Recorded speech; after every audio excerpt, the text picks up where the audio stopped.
Shabbat Shalom, everyone. Wonderful to be with you as always. So, as Mark said, we've come to Parshat Truma this week, which contains detailed instructions on building the Mishkan, a physical dwelling place for the divine presence. God says to Moshe, "Va'asuli mikdash v'shachanti bitocham."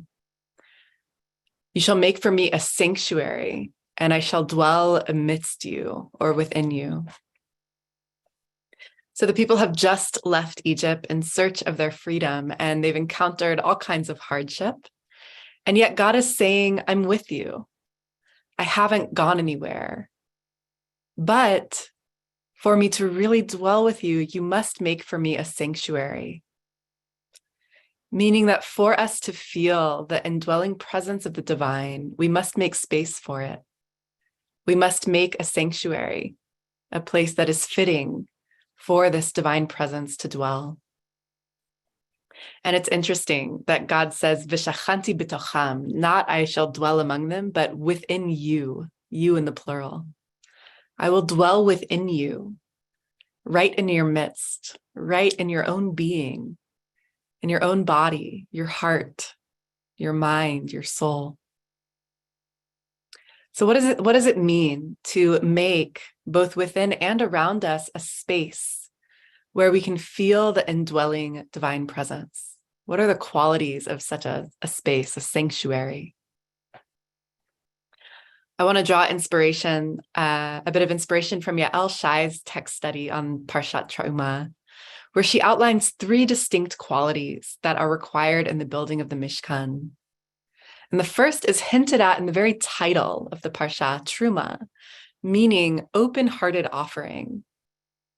It says in the Parsha, "Speak to the children of Israel and have them take for me an offering from every person whose heart inspires them to generosity. You shall take my offering."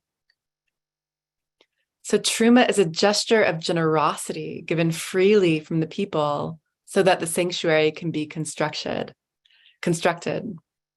And this open-hearted giveaway is somehow connected to the sanctity of the dwelling place.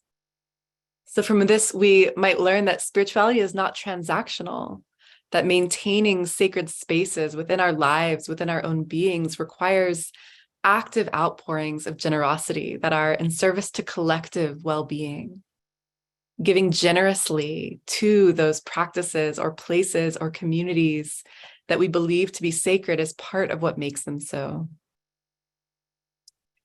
In his book, Everyday Holiness, Alan Morenis describes Truma like this. He says, Truma is a spontaneous, open, trusting, voluntary, inspired internal overflow that erupts from the inner depth in response to the needs of or love for another.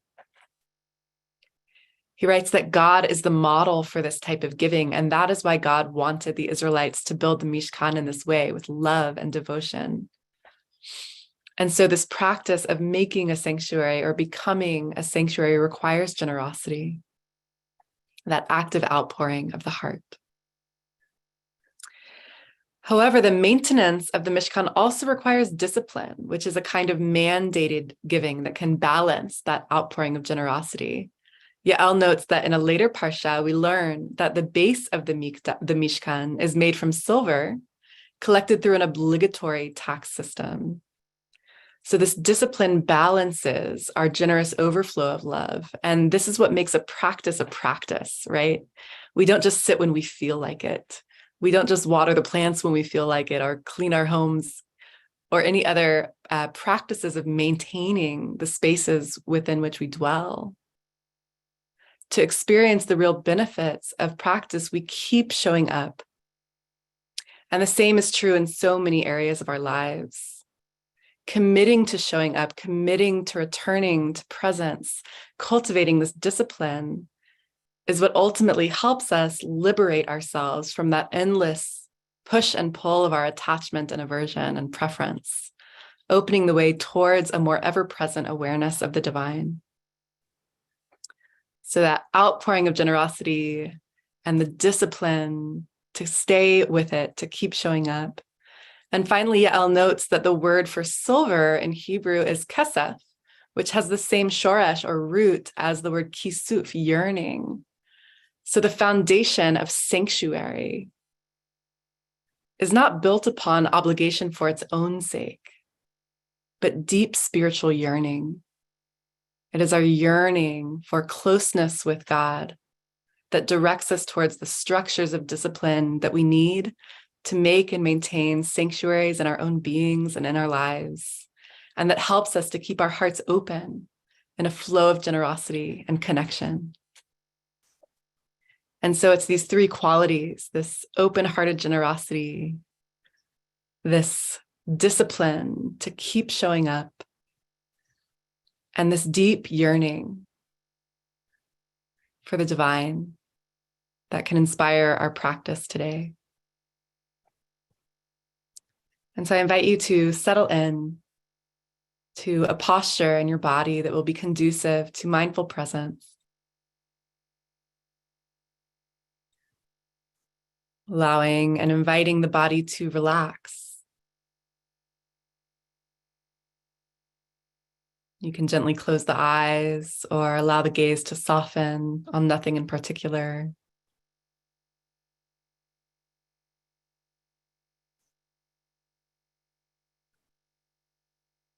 With each exhale, rooting in, letting go, releasing.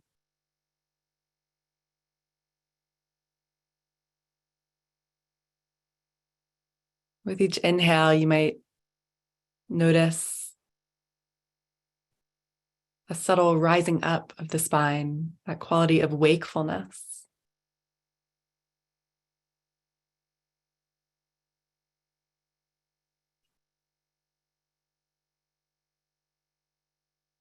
And just allowing ourselves to arrive a little bit more fully.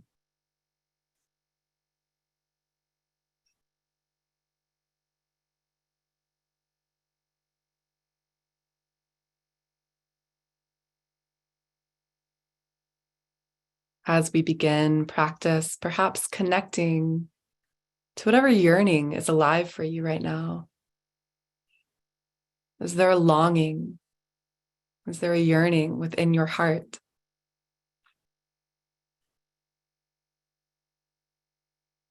Is there a prayer?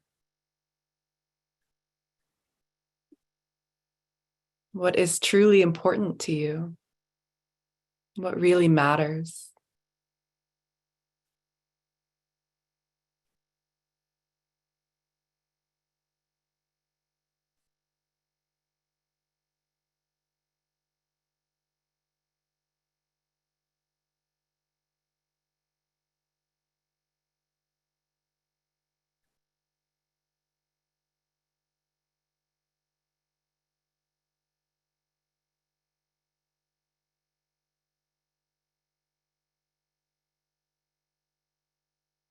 Allowing that yearning or longing or prayer to be present.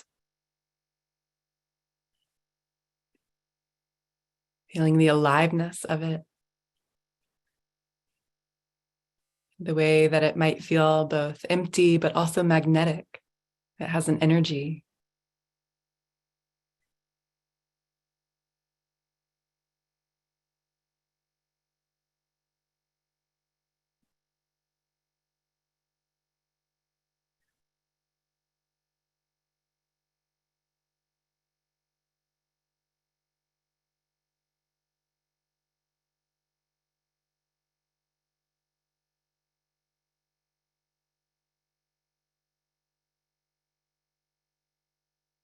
Can we make space for it?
And from that inner depth of aliveness, that longing, that prayer,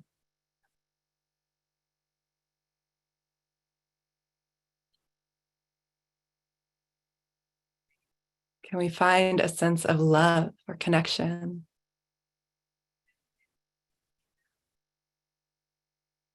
to others,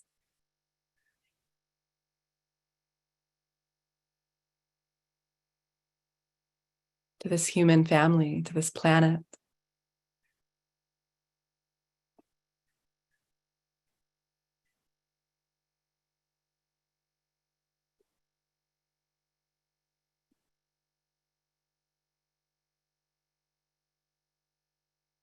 Can we invite in that sense of generosity,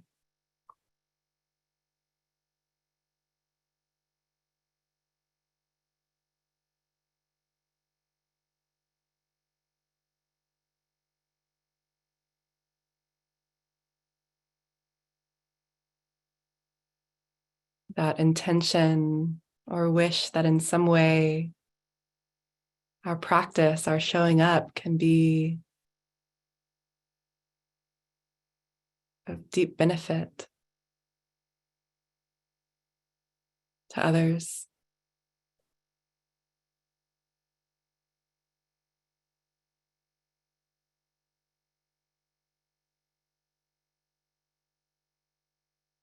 To this greater whole of which we're all a part.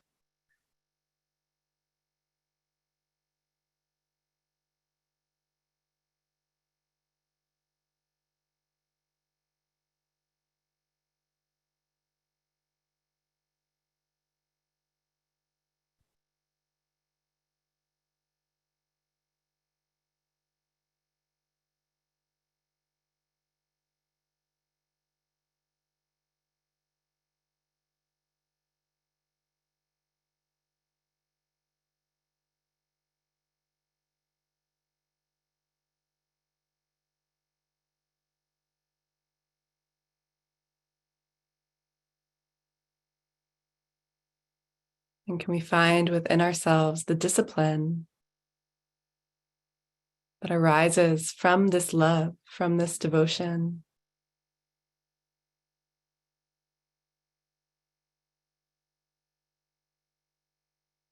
to stay with it, to keep showing up,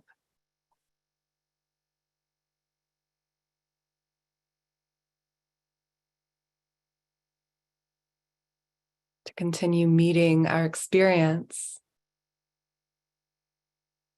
with care, with kindness,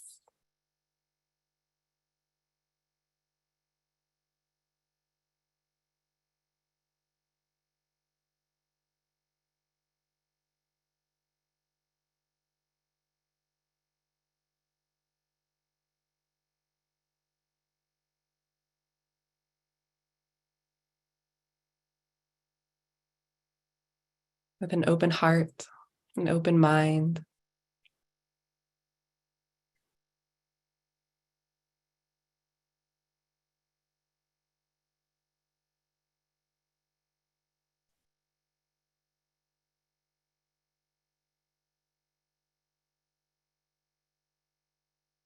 an openness to the possibility of divine presence right here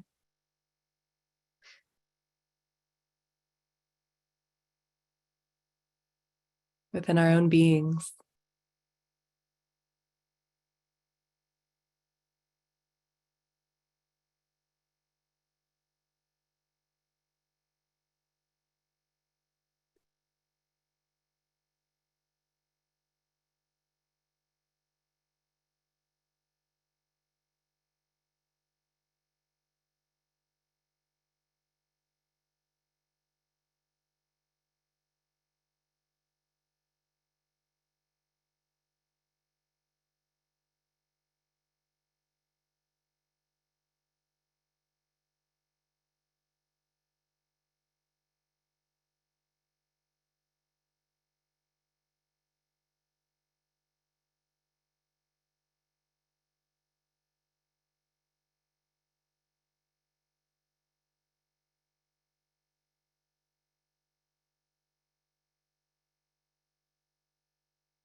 Continually returning the presence with discipline, with commitment, meeting each moment with open-hearted awareness, with compassion, with generosity.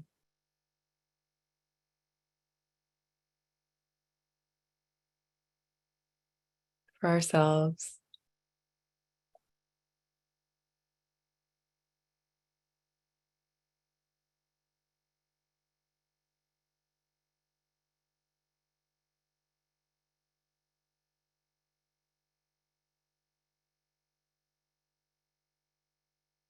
Generosity towards our experience and all that we are in connection to.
And for the last couple minutes,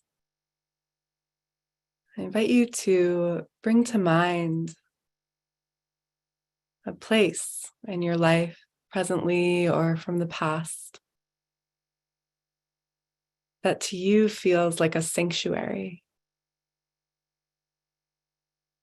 Perhaps a place where you have felt safe, protected, in touch with a sense of the sacred, peaceful, or at home.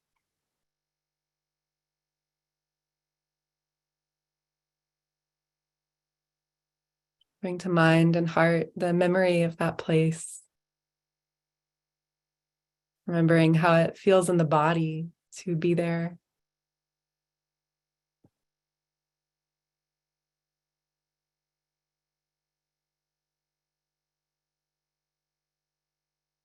Take a few minutes to just bask in that feeling.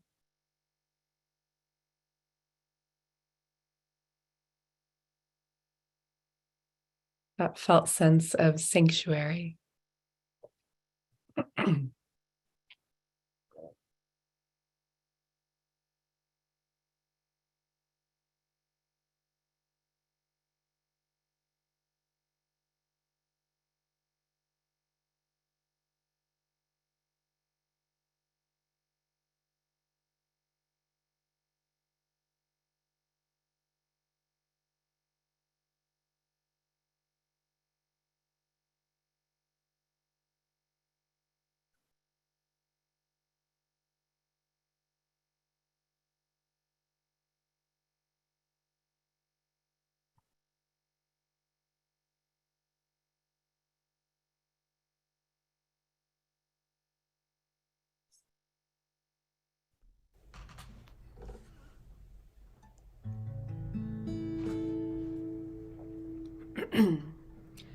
ועשו לי מקדש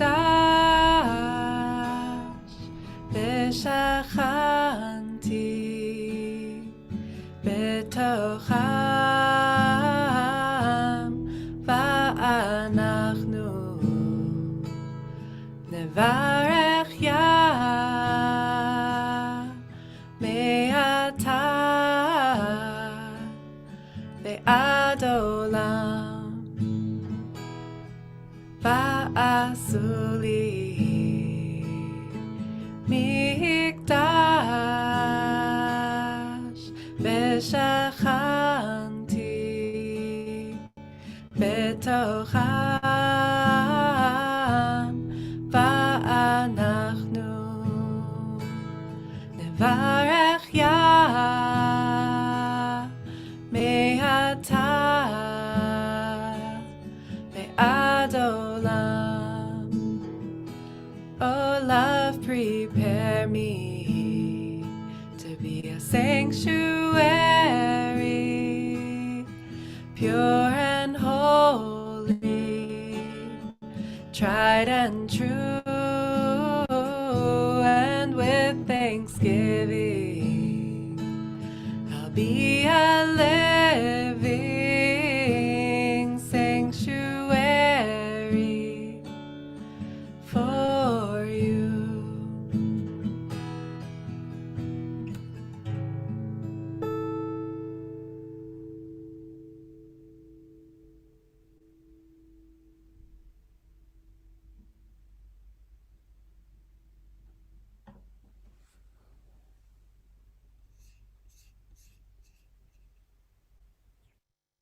So much, Rebecca. Friends, we seal this beautiful practice for today by offering those of you who are in mourning, observing a yard site, an opportunity to recite the mourner's Kaddish, and those who are not reciting Kaddish to stay present and provide that sanctuary for those who are. Thanks to Kat for sharing the words on the screen. And oops. If you are reciting Kaddish, you're invited to share the name or names of those you're honoring, remembering today, holding in your heart today in the chat box, and invite you to join me by rising in body or in spirit to recite the words together, and you can unmute at this time.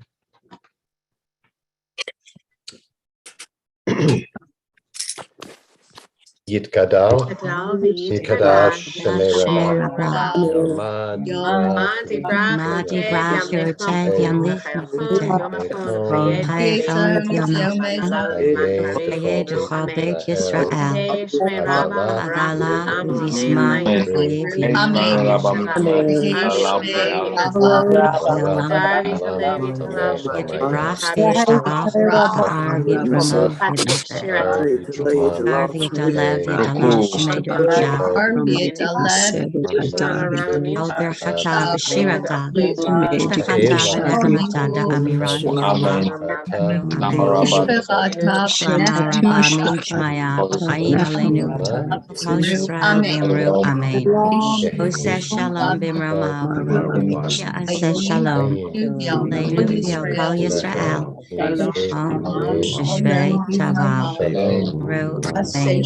says Shalom Aleinu V'al Yisrael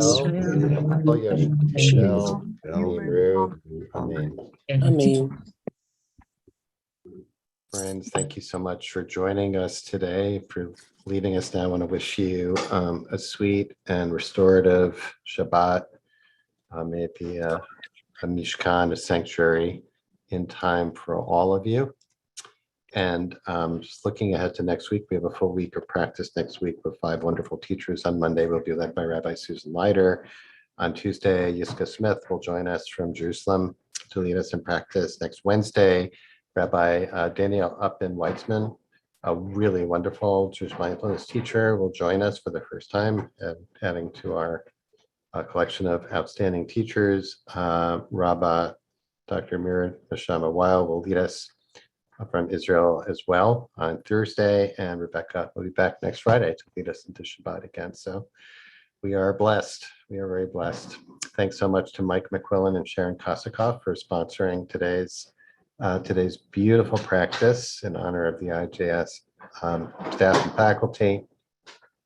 And if you're able and would like to stay on for our conversation with Rebecca today about that beautiful teaching and a reprise of the song to lead us into Shabbat, you're more than welcome to do so. You're also welcome just to use this time and this community of practice as a container to continue to sit with and let the practice continue to reverberate with you. If you do have a question, please put it in the chat box and preface it with question and try to keep an eye on that. Really beautiful, Rebecca. Thank you so much. There were a couple of terms from in Jewish spirituality, which I think probably we would hope that people can incorporate into their vocabulary, that came up for me as I was listening to you kind of juxtapose and using Yael Shai's teaching to juxtapose the contribution that inspired in this week's Torah portion, the truma, the kind of free, the offering of the heart, the free will offering of the heart versus the, obligatory tax, which we get to a little bit down the road in Kitisa, having both, and that both are necessary. And then that additional beautiful teaching on the obligatory tax, that it's the foundation of the menorah. Is that right? Is that or of I think it's the foundation of the Mishkan. Of the Mishkan itself? Or as Okay, gold, I think. but that is made of kesef, of silver, and the association with yearning. Beautiful. Okay, so the terms that came from me, and it may be familiar to some and not to others. First of all, was or the terms keva and kavanah, of kavanah really referring to intention, the intention we bring to practice, and keva is kind of the fixed form, is the form that is to be infused with kavanah. So I want to invite you to talk about that. And the other, just I'll throw it in, and you can play around with it if you like, is the midot, these sacred traits or qualities of chesed and gevura. Also, that chesed is kind of as you were describing it, this like natural outpouring that comes from an awareness of connection, and gevura is the boundary that creates the container that can hold and direct it and channel it in some way. So we can play around with those terms a little bit, but I thought it was interesting that came up for me, that those are very powerful and central principles of Jewish spiritual practice. Yeah, absolutely. Chesed and Gevura came up for me also when I was contemplating this balance of discipline and open-hearted generosity. Um, and I'll say a few things in response. One, so again, as Mark kind of mentioned, chesed is like that overflowing loving kindness, and then Gevura is actually boundaries and discipline and restraint. And the way it's understood in the Kabbalistic system, where those sephirot, the soul qualities, are placed, is that they balance one another. And for life energy and divine presence and blessing to become manifest, both are needed. The blessing itself is chesed, it's overflowing in abundance, but it needs that container, right, to actually receive it. Otherwise, if there's nothing to receive it, it won't go anywhere. It won't go to where it needs to go. And so it's similar to keva and kavanah. Like kavanah is our intention. We have all this love. We want to have a beneficial impact. We want to connect to God, whatever it might be. And so then how do we do that? That's the keva. We have to create a structure or a container that can hold us in that process. And I think that's exactly the idea of sanctuary. God is saying, I'm with you. I'm here. And I need a dwelling place where you'll actually be able to connect with me. Because you're not necessarily going to connect with me if you don't make space to. And I think where this becomes real for me, I can speak both to my internal experience and my external experience, because I think both are important. Internally, in the realm of practice, we can consider the practice itself as the sanctuary, as the gevura, as the keva. That's the structure. So the practice of returning to presence, of watching and observing the mind, and then continually returning, begins to create a space of awareness within which we can then contact and experience um, our reality as it manifests in each moment, or the divine presence. And so there are certain qualities that we need to bring to our practice that actually create that space within which something begins to um, emerge in our awareness, which is the quality of awareness, right? It's that awareness itself, which is the like kind of presence of the divine. Um, and so for me, certainly mindfulness, as well as other embodied practices, help to create that place of inner sanctuary within which I can feel more connected to love, to awareness in my life. So that's the internal. And then I want to speak a little bit to external.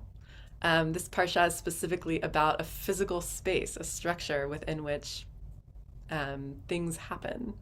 And I think when we go to temples and sanctuaries and meditation halls, we can notice the impact of the beauty of the place on it evokes something deep within us. Similarly, I'm certainly this way, maybe you are too. I know for myself, I'm very impacted by my space. I'm also an artist, but to have beauty around me, to have plants, to have a sense of order, I try to not have clutter, these things have an impact on my mind. And it's quite amazing how changing our space, cleaning up our space, infusing it with intentionality and beauty starts to have an impact on our internal experience.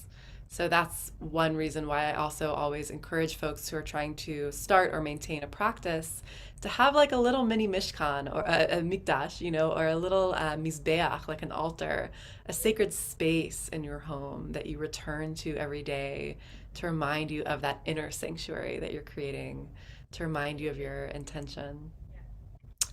So beauty, I think, is kind of, in the Kabbalistic system, beauty, tiferet, is what emerges when these two energies are in balance.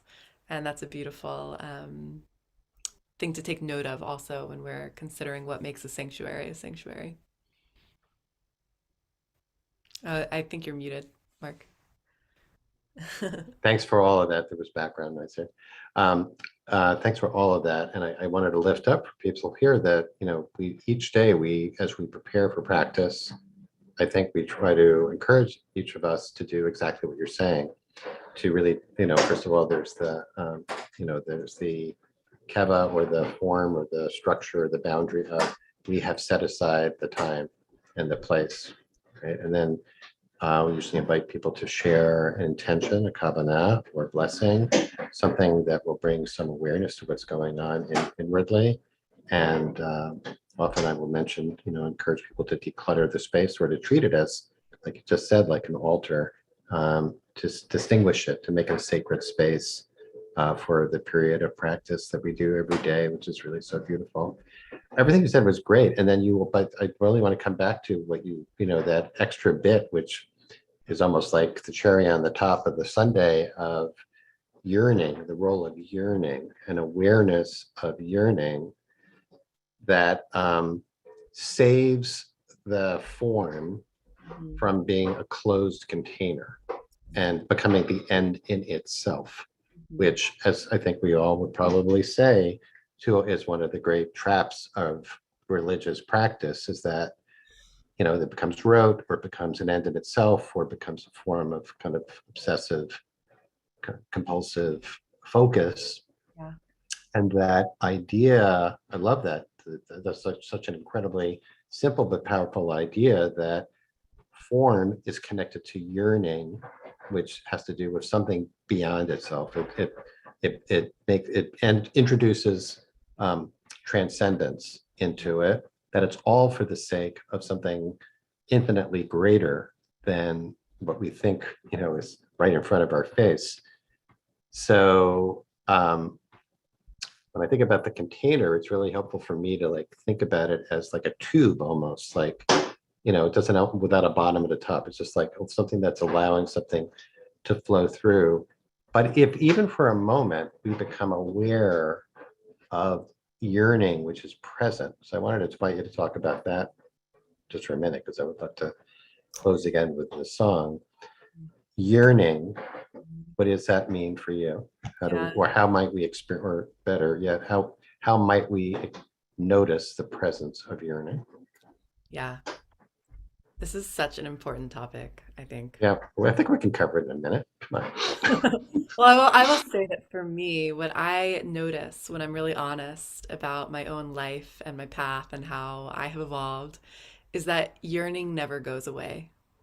Maybe I'm yearning for a certain thing and maybe that thing will come, but then I'm yearning for something else. The yearning never goes away. And in a deeper level, there's something essential about it for me that actually feels really at the core of what it is to be human. And it does feel sacred and it does ultimately feel like this yearning for the divine, like this Mhm. yearning to not be separate. Right. And I wonder also if this is something that potentially differentiates the worldview of Judaism and Buddhism, for instance, in regards to mindfulness practice, because so much of mindfulness practice is about becoming aware of our tendency towards attachment and clinging and aversion. But what I want to posit is that that deep spiritual yearning for God is not attachment and clinging. It's deeper than that. And there isn't anything wrong with it. It's not something to do away with, but potentially it's something to make a home for in our hearts and allow it to enliven us and allow it to guide us and energize us. I remember being on a Buddhist retreat where, in a small group, someone was sharing about how she kept feeling this yearning for, I think it was like for her, it was for partnership. And the teacher saying something about like, yes, working with attachment, working with clinging, but I was feeling in myself, I was just like, no, that's your prayer. Mhm. Like that's also sacred. That's also holy. Prayer and yearning is also very ancient. You know, this practice, mindfulness practice is ancient, and prayer and yearning is also ancient, and it's a sacred thing. So I think our yearning is something that is not wrong. It can feel like a lack, but it's also magnetic in a sense. It's our ratzon, it's our prayer, and it can be a real source actually of connection, um, if we can open to it and allow it to express itself, um, in our lives and our prayers as part of our wholeness. Mm. So Well, you're right. This is a huge topic and really important, but I wanted to lift it up because I think introducing the idea that as we practice each day, um, a gift it is to notice the presence of yearning as you were describing it. It could be like yearning for whatever. It could be, for the mundane things, whatever. It could be yearning for the week to end or for a vacation or whatever. But in the Jewish mystical tradition, of course, what we learn to do is to trace that back to its root, right? That it's not what it might appear as a yearning for some, food or this or that is actually a yearning for connection. We can notice it in our own loneliness too, just being aware of our own loneliness and solitude and yearning. That's as a spiritual practice. So big topic, but really nice to touch on it today. So why don't we, if you don't mind taking us out, did a little research. The melody originated in the English as a Christian hymn written in the 50s by Randy Scruggs and John Thompson. The Hebrew words from this week's Parsha brought into it by someone named Mia Cohen. And here we have it, to move us into Shabbat. Thank you so much. thanks, Mark. And I just want to add one last thing before singing us out, which is just something that I heard recently. I don't even remember from who, but it resonated so deeply as wisdom that whatever it is that you're yearning for, whatever it is that you're longing to receive, first give it. And so I want to bless us all that whatever it is that we're yearning for or longing for, that we can find within ourselves the understanding and vision of how we might actually offer that and give that and create more of that in the world, and how that might relate to our yearning. So may we all find sanctuaries and be sanctuaries for love and connection and peace.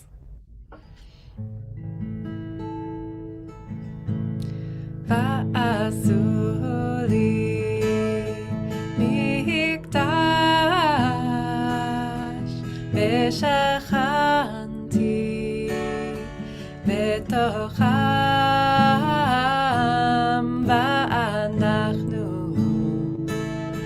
Nevarech ya me'ata ve'ad olam va'asu li mikdash v'shachanti v'tocham va'anachnu nevarech ya me'ata ve'ad olam. Oh, love, prepare me to be a sanctuary, pure and holy, tried and true,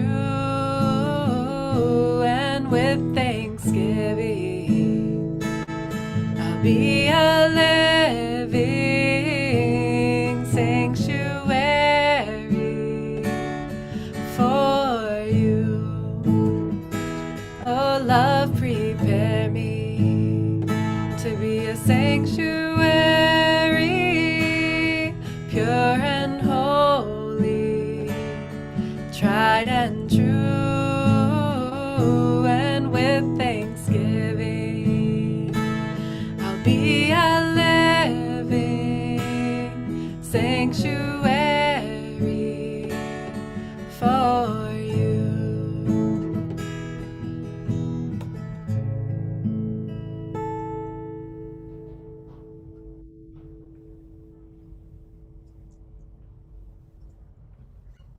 Thank you, everyone. Thanks for your beautiful comments in the chat. Shabbat shalom. Many blessings. Thanks, Rebecca. Thanks to Sharon and Michael for sponsoring us today, for all of you for being here. Wishing you all a sweet Shabbat. Hope to see you on Monday. Shabbat shalom, everyone.